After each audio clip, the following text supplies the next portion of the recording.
Welcome back, everybody. In this video, I'm going to be talking about the differences between doing the Appalachian Trail and the Pacific Crest Trail. If you've done one or the other, this will give you a good idea of what the other trail is like, or if you haven't done either, it'll give you the same opinion of either one of them. And just as a disclaimer, this is just my personal opinion of different things that I ran into in my personal experiences, so individual results may vary. I've got my list, so let's get right into them. Let's start us off with permits. On the Appalachian Trail, there's a total of 3 permits you will need to do the entire trail. The first one starting off is going to be the Great Smoky Mountains National Park. That one you apply online, and it costs $20. You can do it up to 30 days in advance. So what I did is before I even set foot on the trail, I logged into the website, paid my fee, got my permit 30 days in advance. I just picked a time window that was about 2 weeks from my start date and had a copy of that permit with me the whole time, and that was able to get me through the park. Once you set your start date for that particular permit, it gives you 8 days to get up and through the park, which is enough time. The next permit you'll need is through the Shenandoah National Park. That one does not require any fees or anything. It's just a self-registration kiosk at the trailhead. Just fill that out and you're good to go. They mainly just want to track how many people are going through the park. And the final permit you'll need is at the very end of the trail to summit Mount Katahdin. Register with the rangers at the base of the mountain, and no fees or anything there. They'll give you a little certificate card of what NOBO or SOBO hiker you are, and you're good to go there. For the Pacific Crest Trail, 99% of the hikers try to get lucky enough to get the golden ticket all-in-one through hiker permit administered by the Pacific Crest Trail Association. Everything is done online through their website. They have multiple windows of when you can log in and register and get in line. And if you're one of the lucky chosen, you're able to pick your start date and you get one of those through hiker permits, which gives you access to the entire trail. You have to keep that permit on you in case anybody questions you whether you're legal enough to stay and camp overnight in those areas. If you're not lucky enough to get an all-in-one permit, you can still hike the trail, but there's 33 individual areas where you'll have to either register online through those different owning agencies or just a self-registered kiosk. All the information to how to do that is on the PCTA websites. So 33 areas there, and that includes if you are able to enter Canada and go all the way into Manning Provincial Park and stay the night there. Currently, as of this year, you are not. Next up is comparing how easy the two trails are. The Appalachian Trail, I think a lot of people don't realize that it is extremely, extremely difficult. They fantasize about it being an awesome long trail adventure through the woods. They get all their gear together and they quit on the approach trail, and that is very unfortunate because they find out that they're way in over their head. But just know that the Appalachian Trail, from start to finish, it is horrendously difficult. It never lets up. Whether it's just rocks beating up your feet or going straight up and down mountains, it is notoriously difficult the whole way. In contrast, on the Pacific Crest Trail, it was specifically designed for horse travel, so it's graded much, much easier. It is much easier on the feet. In general, there's a lot less rocks out there. The ups and downs are much easier, so I would suggest starting with the Pacific Crest Trail in that regard if you're hesitant on which one to do first. And now the views. What type of views are you going to see out there? There is a common saying that you're going to be in the green tunnel the whole time while you're doing the Appalachian Trail, and that is true. You're going to be buried in the trees, not many views. Every once in a while you'll have an overlook, and the views you're going to get is going to be rolling hills, and that's about all you're going to see. There's not really a lot of tall mountains, spectacular overlooks, and rocky peaks. That's just the nature of the trail out there on the East Coast. In complete contrast, on the Pacific Crest Trail, you're almost hardly ever in the woods. You're going to have views for days. So if you want those tall mountain awesome views, especially in the Sierra section, you're going to get that for days and days and days out there. Pacific Crest Trail is just beautiful in that regard. I loved all the views on all the trails and every inch I hiked, even on the Appalachian Trail. Even when you're in the darkest woods, surrounded in all the trees, I totally cherished every view I saw. So the views were perfect, in my opinion, on both trails, but it just depends on what you're looking for. Some guys are only looking for those really tall mountain views, and you're definitely going to get that doing the Pacific Crest Trail. Next up is talking about remoteness of the trail. The Appalachian Trail is very easy to access in lots of places. You're never more than a few days in the woods between resupply stretches, and you're constantly running into road crossings, and parking lot trailheads. On the Pacific Crest Trail, it definitely feels a lot more remote. Longer stretches through the desert in between towns. The middle of the Sierra Nevada range is very remote up in the mountains. You definitely feel like you're getting away much more if you're doing the Pacific Crest Trail. Next up, I'll touch on elevation of the trail. The maximum height of the Appalachian Trail is only just above 6,000 feet. And out on the Pacific Crest Trail, you're going to be more than double that once you hit Forester Pass above 13,000 feet. Along with those kind of factors can come altitude sickness. At the 6,000 feet range, I don't think anybody's going to have a problem. You're just going to be huffing and puffing normally as you're going up and down the vertical mountains out there. But at 6,000 plus feet, you should be just fine as far as altitude. Altitude sickness can be a little more challenging if you're not used to it out on the Pacific Crest Trail. The first time you run into a big mountain is going to be San Jacinto, which is around 200 miles in or so. And that's where I was definitely feeling winded. And once you get into the Sierra section, I think your body's going to be a lot more acclimated to doing higher altitudes, but there were still a lot of people out there that had difficulties and even some fatalities associated with lack of oxygen at those altitudes. So definitely listen to your body, and if you're having issues, go slower, let yourself acclimate to the lower altitudes, and slowly work yourself up as you get into those high altitude passes. Next couple of items on my list kind of involve the more dangerous sides of the two trails. First up, we've got the water crossings out there. I would say out on the Appalachian Trail, you're going to hit more water crossings, but they're small little streams and they're going to be easier to cross. You're going to find that people have built bridges over almost all of them until you get all the way up north into Maine, and then there's only 2 or 3 that you really have to be careful of as you're fording those rivers, and maybe they may only be knee-deep at the most. Overall, not too bad.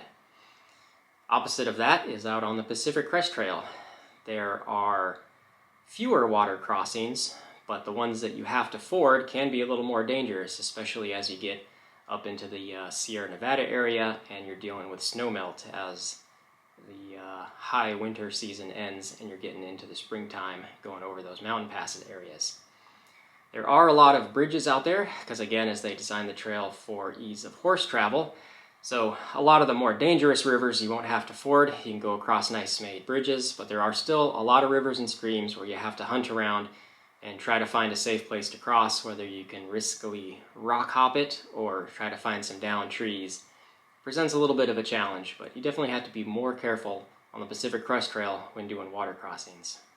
Next up is talking about dangerous animals out there. About the worst thing you could find out there would be the rattlesnakes, I would say. You can find bears on both trails, but black bears are very skittish. A lot of times you can scare them off. It's very rare if a black bear is going to attack somebody, but you kind of have to be a little bit careful of your surroundings in that regard too. But rattlesnakes, leave them alone. Don't play with them. Don't pet them. I like snakes, so I usually get a little bit closer to try to film them, but you have to be careful.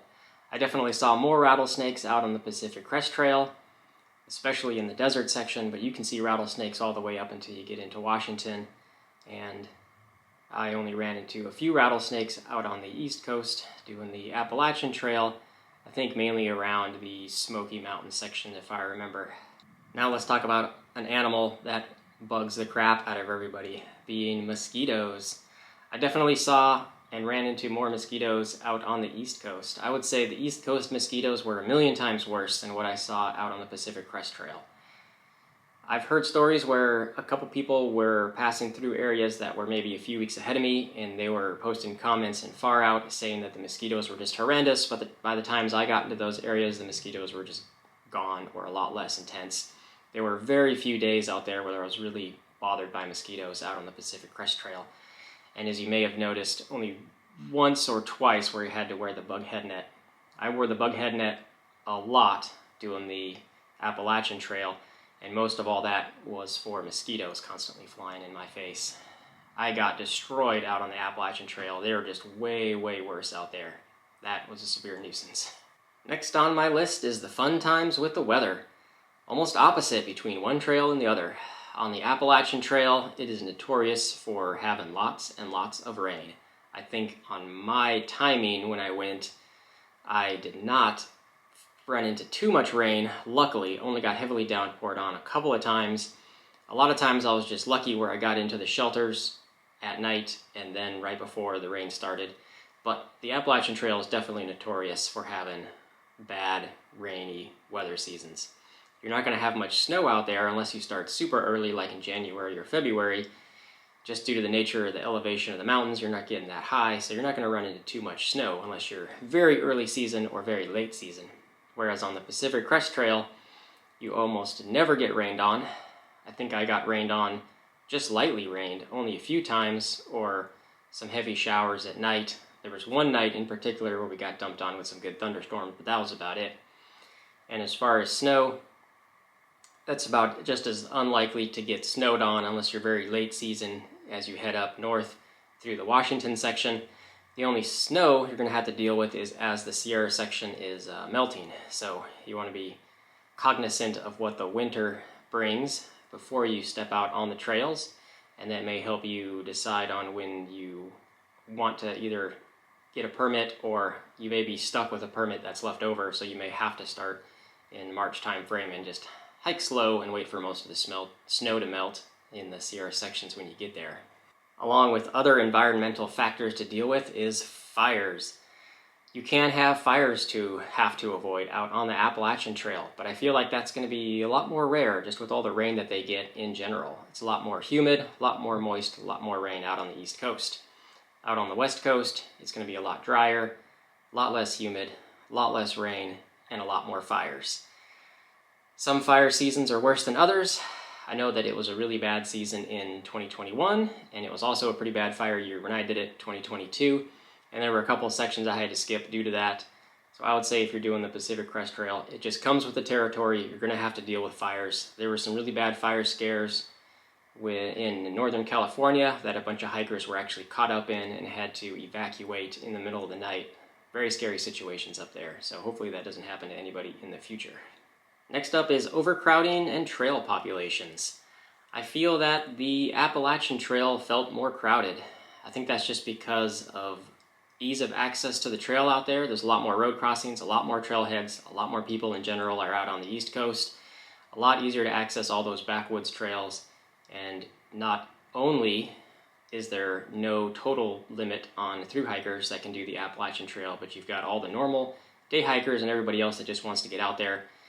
So the East Coast definitely felt way more overcrowded than out on the West Coast. I think that the limit of total thru hiker permits limits the total of thru hikers. A lot of people just don't want to go through the pain of getting the individual permits, so they just put it off for another year if they can't get the thru hiker permit for the PCT. So in that regard, the trail seemed a lot less crowded. I still was around a bunch of people every day. I was never totally alone, really.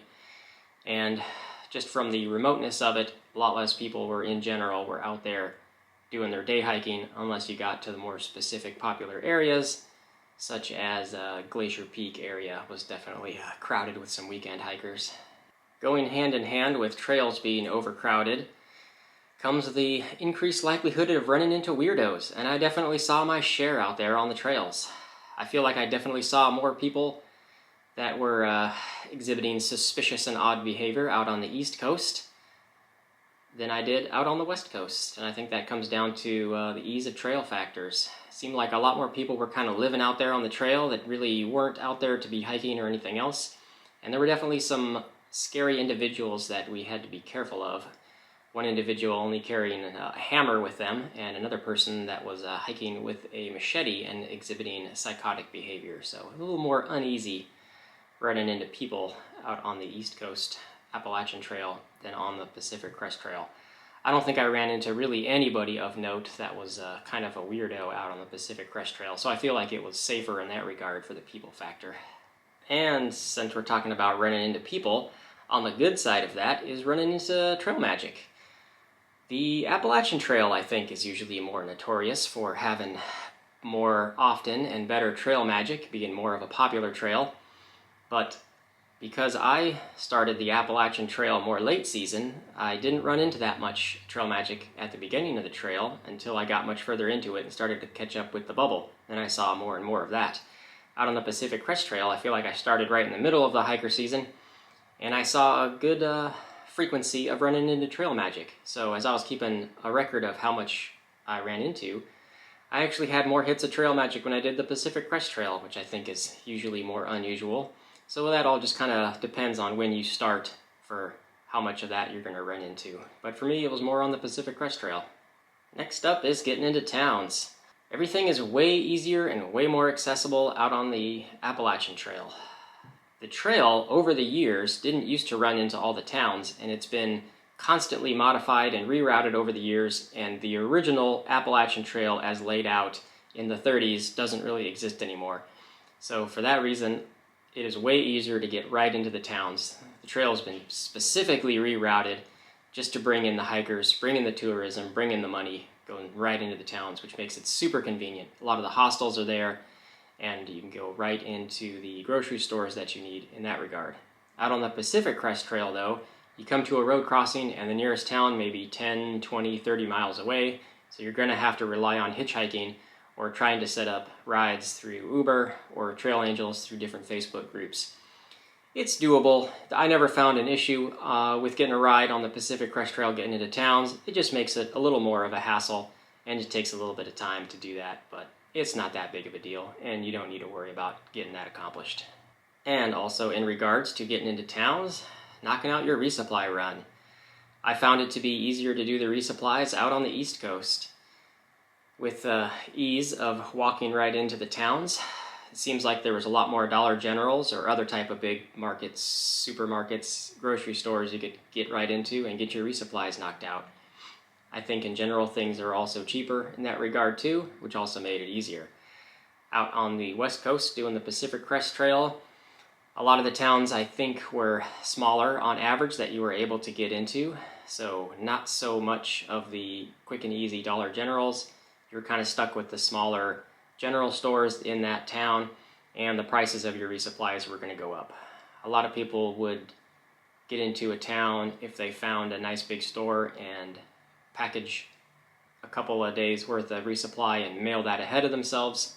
To avoid that hassle when they got to a next town, they would just drop into the post office and pick up their resupply in that regards. But I never found that to be too much of an issue. It just cost a little bit more as you bounced into the next town and loaded up in their little local general store. Next, I'm going to go into shelters out on the trail and where you're staying for the night. The Appalachian Trail is really nice because it's got shelters everywhere. There's over 200 shelters out there. I didn't mind staying in the shelters. Everything comes with the pluses and minuses.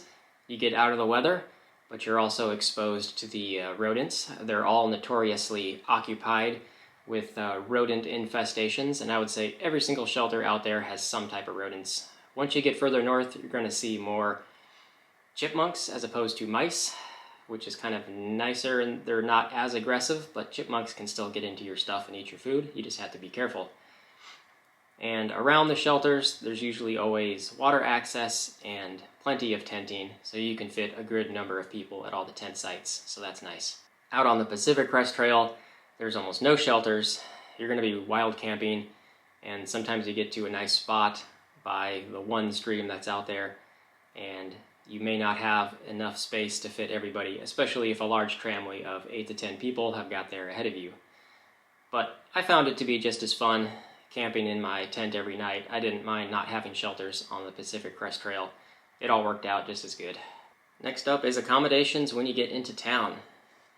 Because the Appalachian Trail is much more famous and well known and has a longer history, a lot of hostels have set up as the trail dumps right on into the towns.